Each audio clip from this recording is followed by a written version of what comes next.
Hello everyone, welcome to CHRO Club. Today I'm joined by a tech giant CHRO, Saurabh Govil. So happy to be here in this beautiful campus with a perfect weather. Saurabh, I'd just like to ask you the first question, and it is that Wipro helps other industries to innovate, to upgrade their technology, to succeed in the business world. How are you using cutting edge technologies to redesign the DNA of the HR function? Wonderful. I think this is a key topic for us and a key agenda for us. As you said, we do for our clients, we need to do it first.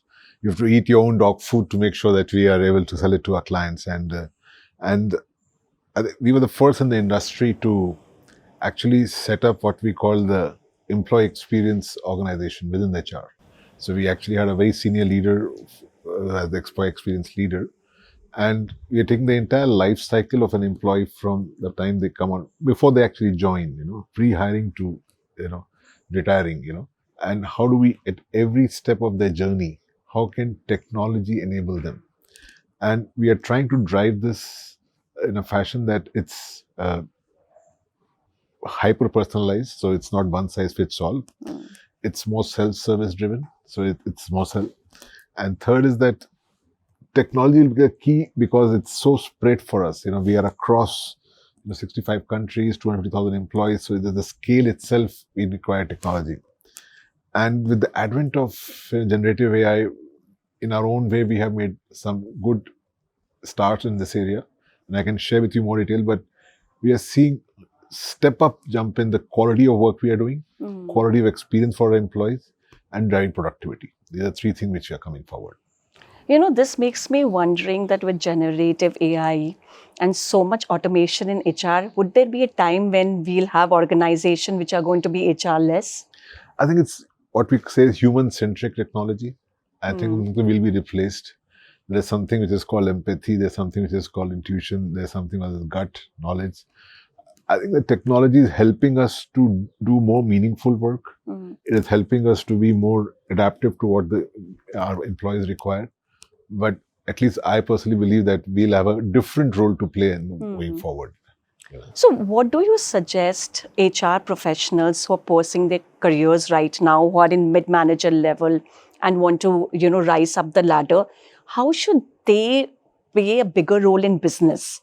So there is a lot of talks about HR playing a bigger role in business with all the automation, but where are we in that space?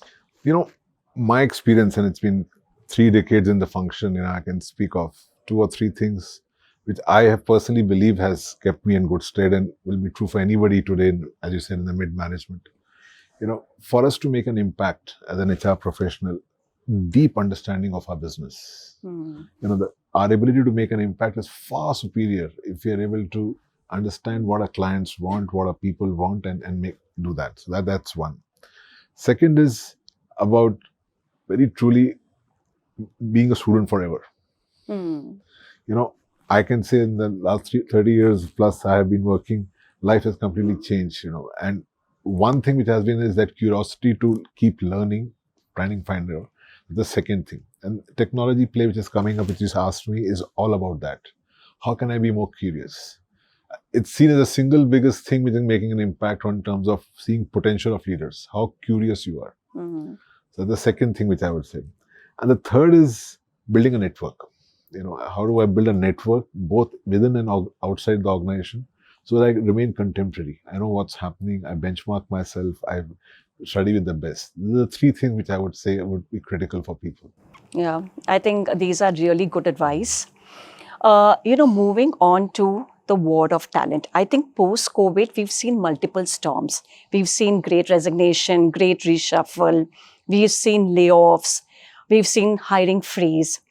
But tech talent, especially with skills like your, cloud computing, your data analytics, these skills are in short supply. And today, IT companies like you, plus BFSI, plus these internet-based companies, they're all wanting talent with these kind of skills. What is Wipro's EVP for candidates to select Wipro over the competitors? So there are two or three things which clearly differentiates us. One of the first thing is we believe that we are an organization which is different because we have a higher purpose.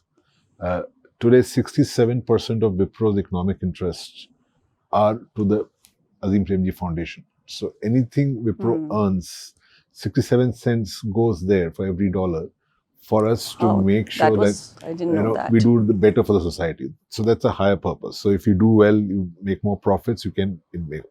So that's very clearly. Second, in my view, which is differential, is that just the learning platform which we are able to provide to our people. I think it's a place where we say you come and reinvent yourself. This is a place where you have the infrastructure and it's up to you to build your own careers. Our ability to move people across technologies, our ability to move people across functions, our ability to give them chances, take bets on people when they're 70% ready, 60% ready, kind of stuff. So these are things which uniquely positions us in terms of driving careers for people. And we have a large number of employee base today who even in the current environment have chosen to stay with us for a very long time, because they're getting that fulfillment in their careers. Yeah, so I'll come back to understand your retention and attrition numbers. But before that, I want to talk to you about lateral hiring. So fresher hiring, there is a lot of automation happening. For lateral hiring, like how you mentioned, there is opportunity for cross careers here. So how does lateral hiring and succession planning work in Wipro? So two levels. One, at the senior level, it's a very, very formalized process of succession planning. We have what we call a annual talent review process where the CEO, along with the business leaders, spends at least 45 hours within a week to just focus on every senior leader in the company in terms of performance, in terms of next role, in terms of succession. So that's a very, very intense exercise which we do every year. The second thing is in terms of we hire for, a lot of hiring is for the skill. And then the opportunity for them to grow within the organization. So that's how we look at it. But succession planning is very crucial for us. And today we have been able to build a lot of succession in our organization. We have reinvented the entire DNA of the leadership and then building succession. Case in point is, we have a new CFO. And within his decision to leave us, within 2 days, we had a person who has been with us for 21 years. She started with us and she was appointed. So I think that's And she doesn't really come from the finance background? She's from the finance background. She's her first job, 21 years, she's been groomed. And then she took up the job. Case of succession as an example. Amazing. So, today talent centricity is not a buzzword. It is a reality in this kind of talent market. So, Wipro being a homegrown company, gone globally, how do you kind of create a culture that acts here, that acts internationally? So, there is a thing about global, culture. So, how do you design that? So, one is we very fiercely believe that we need to be very much present in the countries in which we operate. We have to be of that country, the culture of that country, what is happening. We have to understand the nuances because people sell and buy and do business with people whom they can relate with. Correct. So it's all about building local talent there in those countries. So I think that's one way. But whilst I say this, there's a common thread which binds the organization. Which is important. And this thread is universal. You could be in any country, you could be of any religion, you could be any race, you could be any gender. It just binds you together, just that integrity binds you as a company. We said, one strike you are out, that binds you as a company. People know that you could be in any part of the world, you have to do business the right way. You have to follow the law of the land. There are no shortcuts, there are no shades of gray, it's black and white. So about being one Wipro, you win only if Wipro wins. It's not about my team winning or these are again universal. So there are things which we try to, so we try to blend up both. One is how do I build local nuances where people can understand and appreciate, but there's something which glues them from a Wipro context. So you've been in Wipro for like good 15, 16 years, as I understand. So how do you think the DE&I agenda evolving, and are we actually seeing some good numbers when it comes to women in tech and other, underrepresented groups to kind of boost the inclusivity agenda? It's a big deal for us. It's a big deal for us, and I must share with you that my learning has been of twofold. One is, it's not a nice to do; it's a clear competitive advantage. Okay, so it's a business requirement. Second, it requires top management and the CEO commitment to do Yes. that. It is not that it can be done by an HR function. It is a business agenda. Third is that we have been able to create the right environment. That is about environment. So the policies, the environment for people to do things right, and that's important. That infrastructure which is there. And it could be anything. It could be on gender. It could be on LGBTQ. It could be on people with disability. Anything. So that. And the fourth is intent. And I'll give you some data. We have been able to increase our what we call a leadership gender diversity over the last 4 years by 3x. Oh wow, 3x. 3x. And still we have work to do. We having been able to increase our what we call diversity in terms of country of origin by 50%. So we have made significant strides. And I must give a lot of credit to Thierry, who as a CEO has been driving this agenda but it's very close to our heart. But I still believe that two things. One is create the right environment and leaders to walk the talk on this. It's not a check in the box anymore. So how often are policies revisited, when it comes to D&I, when it comes to comp and benefit? How as a CHRO you make sure that every aspect of HR function is in a way uniform with, the kind of experience that you want to give the workforce? So I'll tell you, for us, this is lifeline. There's a team which is only job is to just see what's evolving, what's happening around us, what's the benchmark, and do it. So it is not that I have created a policy and it's done. It is regular. It is an ongoing thing for us in every aspect. When you look at comp and benefits, how things have changed, the kind of hot skills happen. Suddenly, large language model with generative AI has become very hot right now. So what do we need to do with that? Or, data has become very important. And how do we... So this is where we have what we call Center of Excellence, whose full-time job is to scan and see the markets, benchmark us, see what is the current context, our affordability, and keep doing it. So we do it on a regular basis. Both, and there are some country-specific nuances. When you go to Europe, it's very different. When you go to LATAM, it's very different. When you go to US, it's very different. And how we are able to become local in those aspects. Okay. So, now addressing attrition, especially IT organization has faced very high attrition numbers.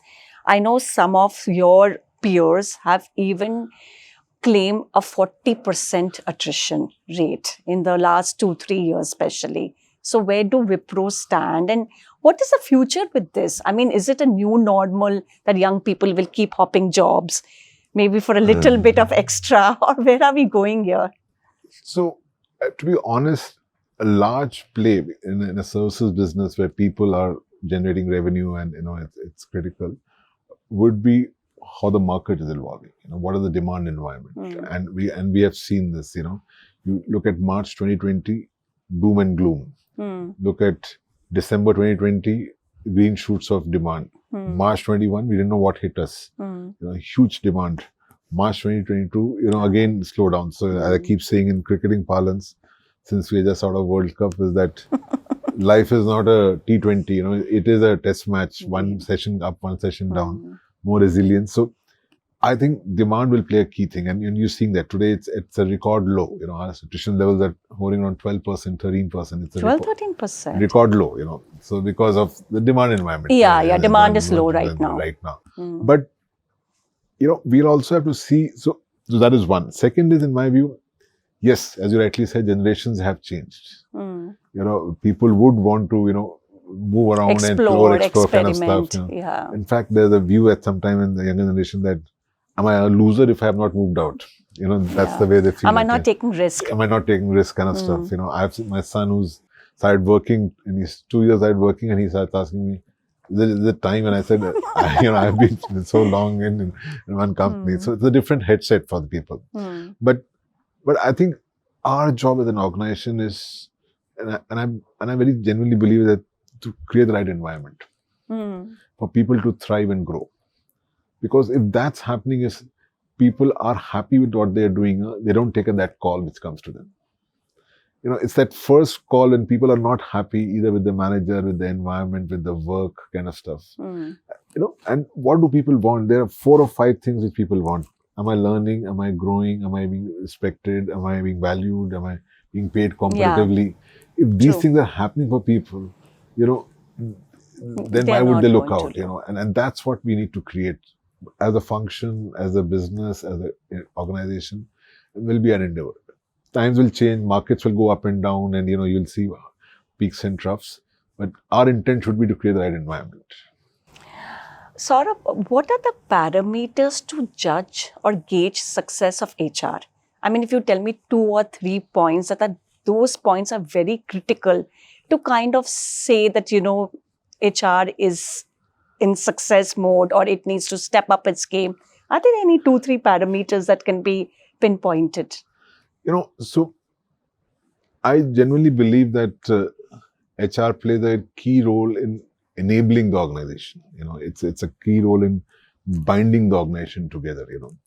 And success could be, in my view, culture plays a big part in business impact. If the right culture is there, business will happen. If people believe it's one Wipro and helping each other, the right culture. But if it's cutthroat and silos, then it will not happen. So in my view, business performance is a very clear function for HR. Then you get into subparts. And subparts, if you get into that, then you will see in terms of how people are keen to stay back, what is the culture, what they say, what are the feedback are you taking and working on it, how you are helping people grow, how succession is working, how you're able to make sure you retain your talent. So those part of it. But ultimately, it's business impact which we are trying to create as an organization.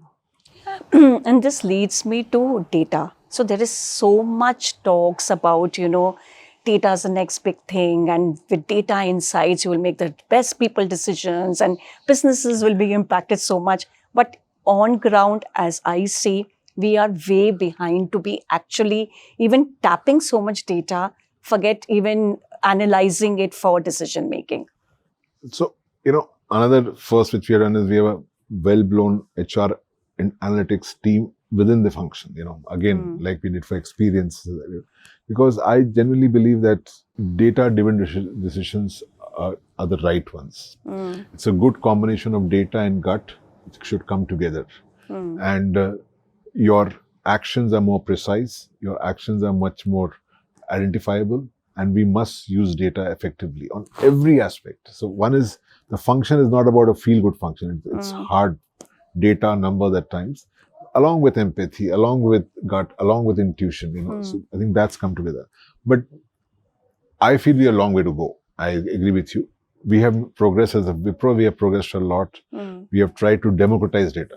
So there is no information which is not available to I have the data before anybody else, and it should be at the right time. Okay. So that's a leap. So that's a big step which we are doing. Everything we are not getting, it's online, real time is what we are trying to say. There's one source of truth, that it is from the system. It's not at different places and different interpretation on that. Some basic tenets we have put together, and we believe that this is helping us as we move forward. But I just believe that there's so much we can do more in these aspects. And technology, again, will play a key role for us. Saurabh, you've sat calmly and you've given me smashing answers to all the questions. I want to make it challenging for you. So I am going to put in a rapid fire round. And so let's move to the rapid fire round. First question, what is your leadership style in 3 words? Trust, trust, trust. Okay. I just trust my people, that's all. They give their best. 3 times trust. one impression that the world has about HR that you would like to change? It's a soft function. The best thing about being a CHRO in 2023? Just playing with technology. For me, that's been the biggest thing. How big an impact we can make with technology. What would you be if you were not a CHRO?